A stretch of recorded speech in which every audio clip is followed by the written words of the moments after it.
If we don't get the assistance soon, we might lose everything we've worked for. We're doing everything we can to process the application quickly. The day Dr. Emily Carter arrived at the abandoned ranch, the smell of death still hung in the air. 3 horses had collapsed in a single week. The cattle refused to drink from the river. And every worker who tried to stay had quietly disappeared before sunrise.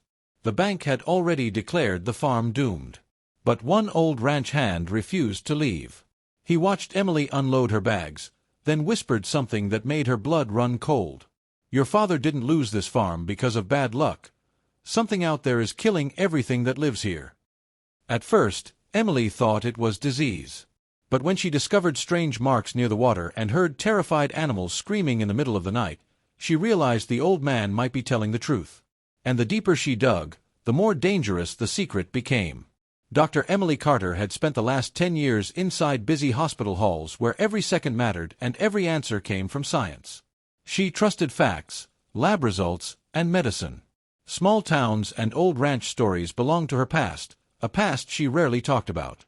Then the phone call came. Her father was dead. The sheriff from Wyoming spoke carefully, almost too carefully. He said Walter Carter had suffered a heart attack at Black Hollow Ranch. But before ending the call, he mentioned something strange. Several animals on the ranch had died suddenly in recent weeks, and most of the workers had already left. Emily told herself she would not go back. She and her father had argued many times during the last few years. Walter wanted her to return home and help save the ranch from debt. Emily refused every time. Her life was in Chicago now. But guilt followed her everywhere after the funeral arrangements were discussed over the phone. 3 days later, she found herself driving across empty Wyoming roads toward the place she had once called home. The valley looked colder than she remembered. Dry grass stretched across the land under dark clouds. Broken fences leaned sideways beside the road. Even before she reached the ranch house, she noticed something missing. There were no sounds. No horses moving in the fields. No workers talking near the barn. Only silence. Emily parked near the old wooden house and stepped out slowly. The wind carried the smell of dirt and rain. As she reached the porch, the front door opened. An old man stood there watching her. Elias Turner looked far older than she remembered. His face was lined from years under the sun, and his gray beard moved in the wind beneath a faded cowboy hat. He had worked for her father since before Emily was born. "You came back," Elias said quietly. Emily nodded once. "Looks like I did." He stepped aside without another word. Inside, the house felt frozen in time. Her father's boots still sat beside the door. Old papers covered the kitchen table. Bills, warning letters, and notices from the bank were stacked everywhere. Emily picked one up and read the final warning about foreclosure. The ranch was nearly gone. That evening, she sat alone in her father's office looking through records.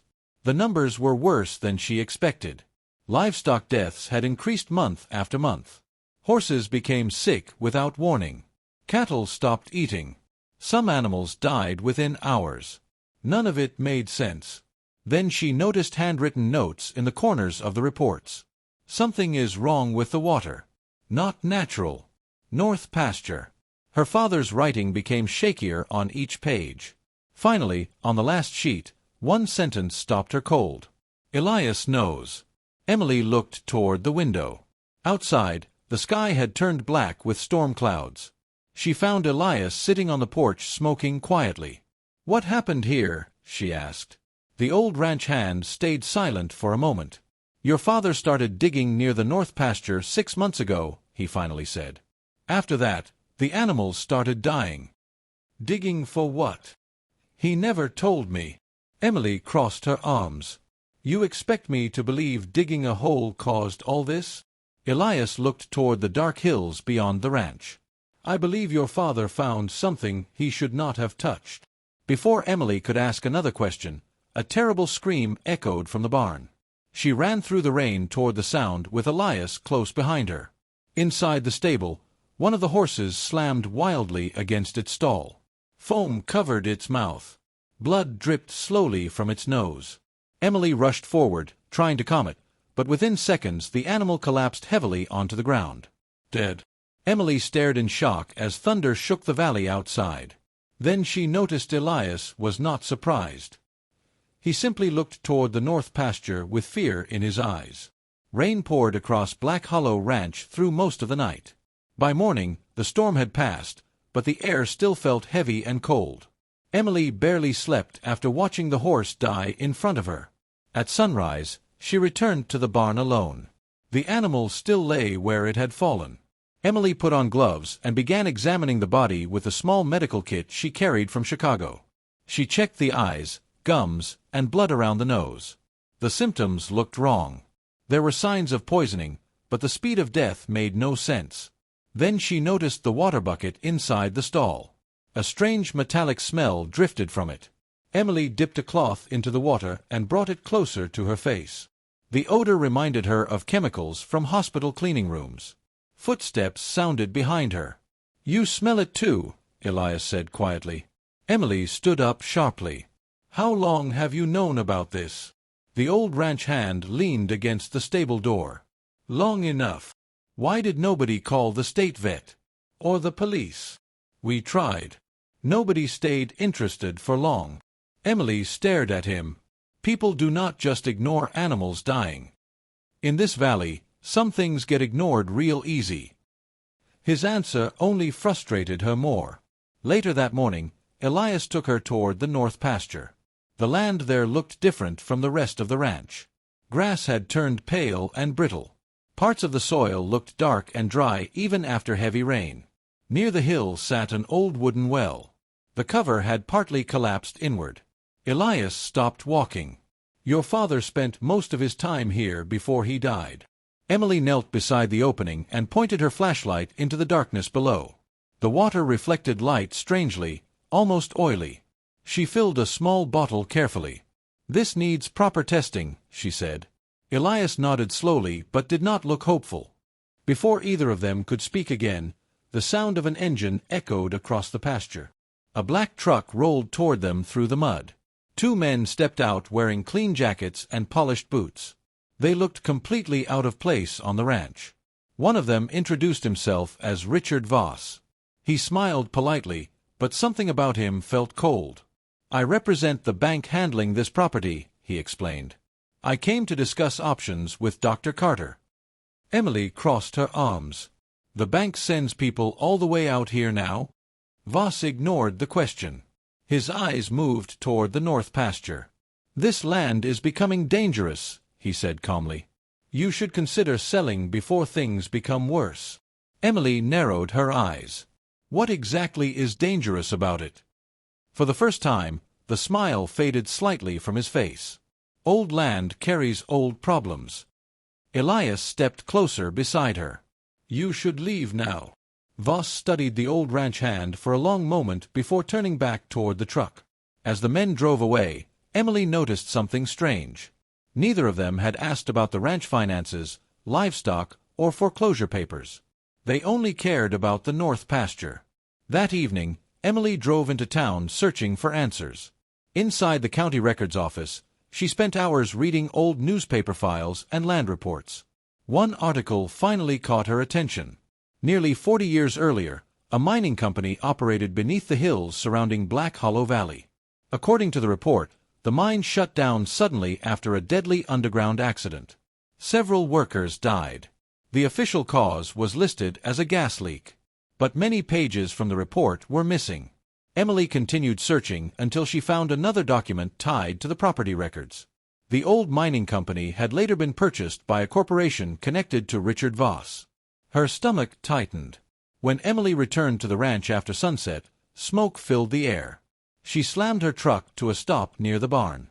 Flames climbed high into the night sky. "Elias!" she screamed. The old ranch hand struggled near the fire trying to open the stable gates. Emily rushed forward to help as burning wood cracked overhead. Horses kicked wildly inside while smoke poured through the building. Then, through the firelight, Emily spotted a figure running toward the hills. The barn burned for nearly 2 hours before the flames finally died. By then, half the structure had collapsed into blackened wood and ash. One horse survived. 2 others did not. Emily sat on the ground near the fence, covered in smoke and dirt, trying to steady her breathing. Elias walked slowly toward her, holding something in his hand. "I found this near the back door," he said. Emily looked down at the silver lighter resting in his palm. A small symbol was engraved on the side. Voss Mining Corporation. Her chest tightened. "This was not an accident," she whispered. Elias nodded grimly. "No." The next morning, Emily called state environmental offices and reported possible water contamination beneath the ranch. She explained the animal deaths, the strange smell in the well, and the fire. Every person she spoke to promised someone would contact her soon. Nobody did. Hours passed without a single return call. By afternoon, Emily realized someone was interfering.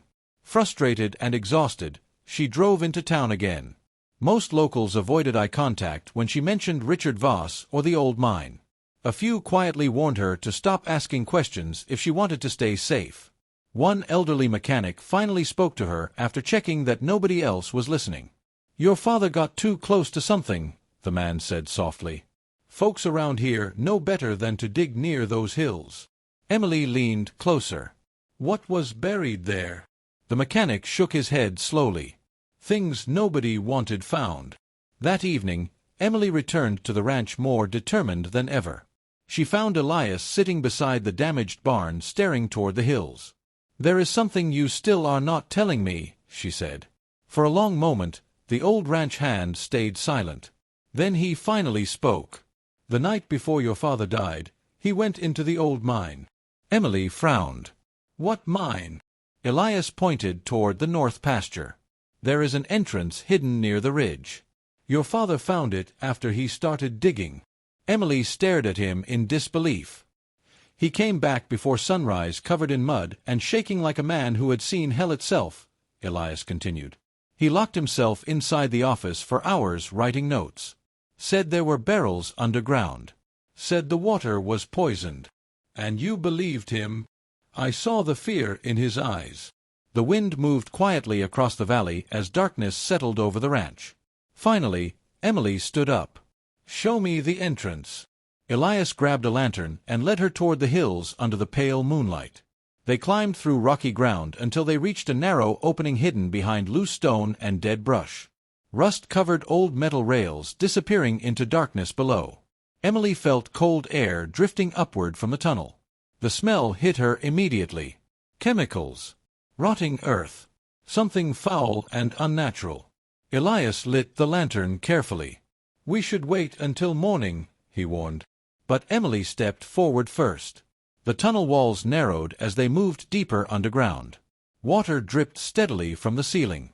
After several minutes, the passage opened into a larger chamber.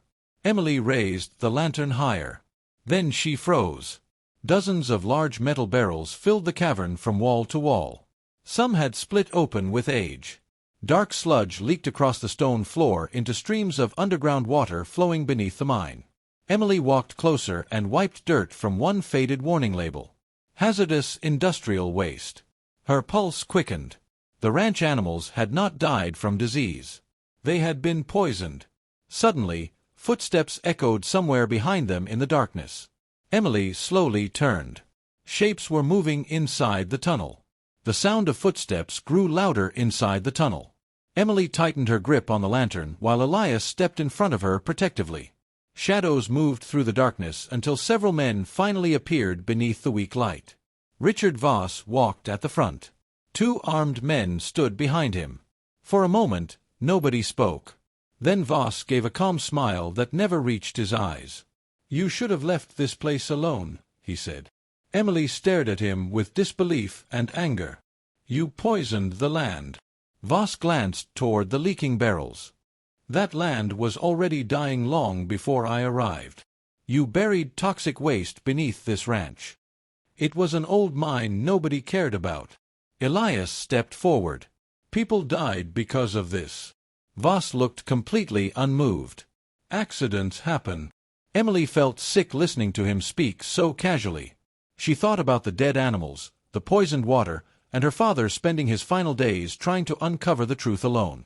"You killed my father too," she said quietly. For the first time, Voss stopped smiling. "Your father made his own choices," he replied. He could have accepted the money and walked away. Emily's hands shook with anger. You tried to buy his silence. And he refused. The tunnel suddenly felt smaller around them.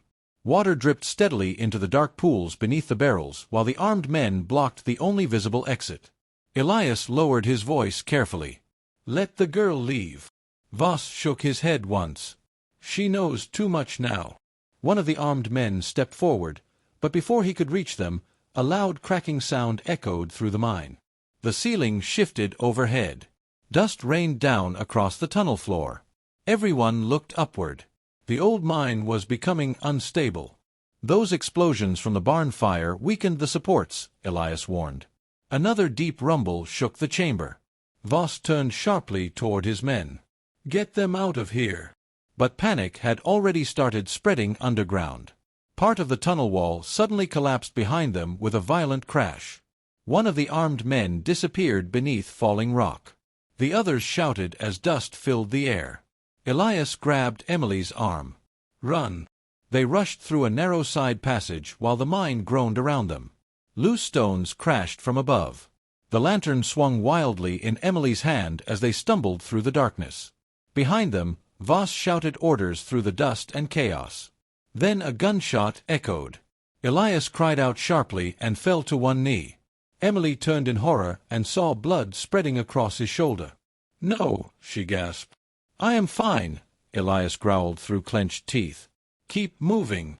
Another violent tremor shook the tunnel. Water burst through cracks in the stone walls and rushed across the floor around their boots. The mine was collapsing. Emily wrapped Elias's arm around her shoulder and forced him forward. They climbed through falling debris while the sound of cracking beams echoed behind them like thunder. At last, faint moonlight appeared ahead. The entrance. They stumbled outside moments before a massive roar exploded from inside the hill. The ground shook violently as part of the tunnel collapsed inward, burying the entrance beneath rock and dirt. Emily fell to the ground, breathing hard beside Elias. For several seconds, neither of them moved. Then headlights appeared in the distance. Several vehicles raced across the valley toward the hills. Police. But as the first sheriff truck stopped nearby, Emily immediately recognized the man stepping out. Sheriff Dalton. And the cold expression on his face told her everything she needed to know. He was not there to save them. Sheriff Dalton walked slowly toward Emily and Elias while deputies spread across the hillside behind him. Dust still drifted through the air from the collapsed mine. You should not have come back here, Doctor, Dalton said coldly. Before Emily could answer, another line of headlights appeared farther down the valley. More vehicles raced toward the ranch road. Federal agents. Richard Voss had been exposed faster than expected. Evidence from the mine had already reached state investigators through files Emily secretly sent earlier that day from town. Dalton's expression changed instantly. Within minutes, armed agents surrounded the area. Several deputies lowered their weapons without resistance. Dalton tried to leave, but agents stopped him beside his truck. By sunrise, Black Hollow Ranch was filled with investigators examining the poisoned land and sealed mine entrance. News crews arrived before noon. Weeks later, the truth finally became public. Voss Mining Corporation had buried toxic waste beneath the valley for decades. Walter Carter died trying to expose it. Spring slowly returned to the ranch after the cleanup began. Fresh grass pushed through the damaged fields, and new horses arrived months later. One quiet evening, Emily stood beside the pasture with Elias watching the sunset spread across the valley. For the first time since coming home, Black Hollow Ranch felt alive again. Some secrets destroy families. Some destroy the land itself. But sometimes, the truth survives because one person refuses to walk away. Emily came back to Black Hollow Ranch believing she was only burying her father's memory. Instead, she uncovered the truth he died trying to protect and saved the place he loved most. And in the end, the ranch that once seemed cursed finally had a second chance. Like this video if you believe courage means standing for the truth even when everyone tells you to stay silent. Subscribe and turn on notifications for more emotional Western stories filled with mystery, survival, and unforgettable characters. Comment below, what would you have done in Emily's place? Would you risk everything to uncover the truth? Share this story with someone who loves powerful ranch mysteries and emotional frontier dramas.